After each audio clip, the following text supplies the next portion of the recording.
Ja, in die derde plek is Karl Pask.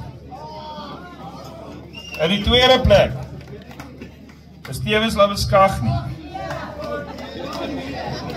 En in die eerste plek, die eerste repeat winner van die boer aan ooit, Sats en die mynkonijne.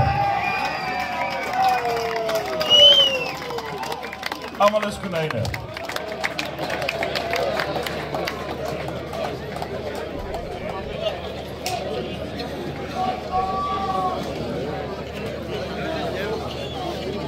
Hoe baie kaart, ek seker jy kan hom offer maak vir die kar, maar julle gaan moet 6 nulle wys.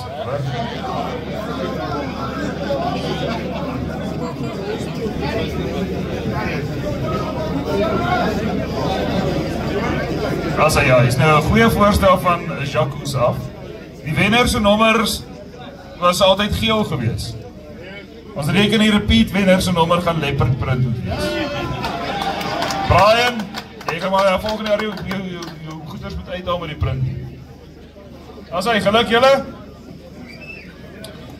Dan laaste ding van my kant af. Weer eens baie dankie vir elkeen van julle wat hier so was. Elkeen van julle wat die event met 'n goeie gees benader het en dit vir ons ook lekker gemaak het. Ek sê altyd vir Rudy, as ons hier aankom, ek het nog nooit 'n kaktyd van Wyksvlei gehad. Die eerste dankie aan julle. So, well done. Kuier vanaand, flip en lekker. Gaan groot, gaan veilig. Volgende jaar weer die stomme op Wyksvlei. Ons is Linda. Lekker. Daar was al 14 dollar. Hierdie is die 14 jaar, is hulle die eerste span wat het 2 keer wen.